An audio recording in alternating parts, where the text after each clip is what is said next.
Medyo natagalan nga din pala na hindi na ako nakapanghibasan at parang naninibago nga ako. Parang ang ganda ko ngayon. Laka oy, pilingon.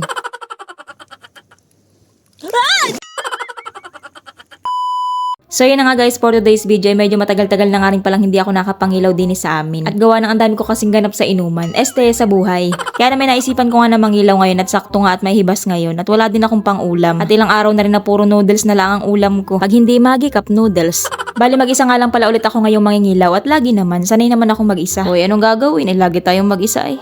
Hey, bakit parang nagapaawa naman ay ano? Kapag nga pala ganda rin mag-isa ako nangingilaw, nagsasakay ako ng bangka palabas sa ilog. Napapanlaw kasi ako maglakad at gawa ng andadaanan ay lalauhan papuntang hibasanan. Baka baga mamaya ay may makasalubong akong kakaibang nilalang sa daan. Ay buti sana ako magapa-video at maigiring pang reels. Pero kadalasan naman sa mga kakaibang elemento, hindi naman sila nagpapakita sa camera ano. Mahiyain kasi sila. Dati na-experience ko yung ganyan nung nangilaw din ako dati ng 2:00 ng madaling araw. Mag-isa lang din ako. May naririnig akong pagaspas na parang malaking ibon. Pero tinatalawan ko ng flashlight tapos tinatapat ko nga rin yung camera. Wala namang makita. Yan ang yayabang laang hindi naman nagpapakita sa camera. Pero nai-imagine ko din paano kaya kung bigla nagpakita sa camera ano. Kuwari ko'y masasampig ako at mababato ko ng action cam. Sabay takbo. Pero bago tumakbo, pupulutin ko muna yung action cam at wala na akong pang-vlog. Nga pala maliwanag ngayon ng buwan at paniguradong wala akong masyadong mahuhuling isda. At wala nga din pala akong dalang sirok o kaya ay sibat. Sa tagal ko na kasing hindi nakapunta ng dagat ay ewan ko pa baga kung saan napalagay yung mga inagamit ko. Siguro mga 1 buwan na din akong hindi nakapanghibasan. Yung mga ina-upload ko kasi matagal na yun. Mga nakatambak lang baga din sa aking gallery. Pero itong vlog na to, bago to. Sa ngayon parang ang pag-upload ko ng vlog sa 1 buwan inaabot lang ng 4 na vlog. Samantalang noon 3 times a week akong nag-upload. Di bali dadalasan ko na ulit ang pag-upload. Nga pala kalmang-kalma ngayon at sobrang tahimik nga din sa hibasanan at gawa ng ako lang ang nangingilaw. Mas gusto ko yung ganitong mag-isa lang ako. Para syempre walang kaagaw sa mahuhuling pang ulam. Kaya nung hirap manghuli ng isda kapag gana rin yanong cute ng kutsilyo. Parang inatawanan lang ako ng mga isda ay.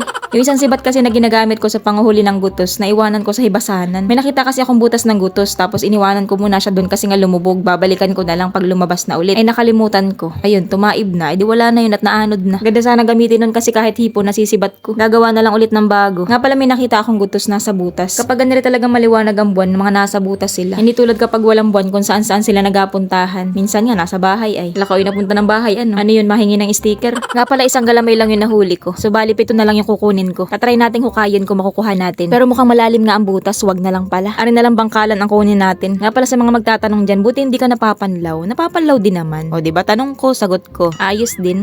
May nakita nga pala ulit akong gutos at nasa butas ulit siya. Dinampot ko na nga lang pala at kapag inatusok ng kutsilyo ay mabilis mapigtal. Pero hindi ko nga rin nahuli. Mukhang ako na talaga yung problema ano. Yanong pangkal. Sinisi ko pa yung kutsilyo. Pero susubukan ko nga ulit na hukayin. Mukhang mababaw lang yung kanyang butas. Hindi ako papayag na pinapahiya nila ako sa inyo. Padalawa na to dapat mahuli ko na to. Kailangan ko tong ipagpilitan. Para saan pa tinawag niyo akong Queen of Hibasanan tapos ipapahiya lang ako ng 2 gutos? Aba hindi pwede yun. So ayan, nahuli ko siya. Nasunsun ko yung butas. Noong nakaraan kong vlog, pugita ang ulam namin. Mukhang ngayon ay gutos naman ang uulamin ko. Walang kaumayang octopus ito ah. Baka tubuan na ako nito ng galamay. Nga pala dahil wala akong dalang sirok at sibat, kaya naman dito lang ako sa mababaw pumupunta. At gawa ng mahirap naman kasi damputin ng isda. Maliban na lang kung yun ay sa guksok, madadampot. Kaso madalang naman ang gayon. Kaya tinatsaga ko na lang manguha ng mga kalantigas, kasag, saang, saka gutos. At yan ay mahuhuli mo kahit damputin mo lang. Kahit nga mga sikad-sikad kinukuha ko na rin. Wag nang mamili, basta pwedeng ulamin ay hala, kunin. Ito nga palang dinampot ko, taktakin ang tawag namin dyan. Wala lang, share ko lang. Kakaumpisa ko pang halang pala mangilaw pero tumataib na. Maaga kasi ang hibas ngayon, para mga 5 pa lang ay hibas na. Marami nga pala akong mga nakikitang kalantigas pero pinipili ko nga lang yung adamputin ko. Yung mga alanganing damputin tulad ng halang na nasa ilalim ng bato ay wag na. At baka ang madampot ko pa ay stonefish. Kung ayaw nila magpahuli ay wag pilitin kung ayaw. May nakita nga pala ako ditong saang. Para lang siyang bato pero kung titingnan mo, parang bato nga talaga. Pero saang yan. Kasi nakaangat siya. O diba saang? Yun nga lang umang. Wala palang laman. Pero at least diba saang naman talaga siya. Umang nga lang ang laman. Parang napahiya ako dun ah. Pero yun na nga, mabalik tayo. May nakita nga pala ulit ako. Kaya nga lang umang pa rin ang laman. Ano ba yan? Saan baga nagpunta ang mga laman nito? May nakita nga pala akong isda. Itatry natin kung mahuhuli natin ito. At ito naman ay isdang manabon. Medyo mulog naman ang ganitong isda. Ayun, mukhang tinamaan naman siya ng kutsilyo. Pero ayoko nga dukutin at baka kung ano ang madukot ko dyan. Ayan, lumabas na nga pala siya. Yung ganda rin nga palang klase na isda, ang tawag namin dyan ay manabon. Madali silang hulihin kasi hindi sila ganun kailap. Kumbaga ay pamulog-mulog laang sila.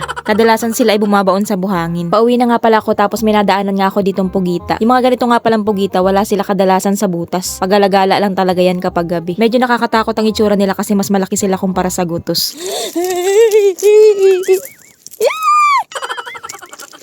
Uy.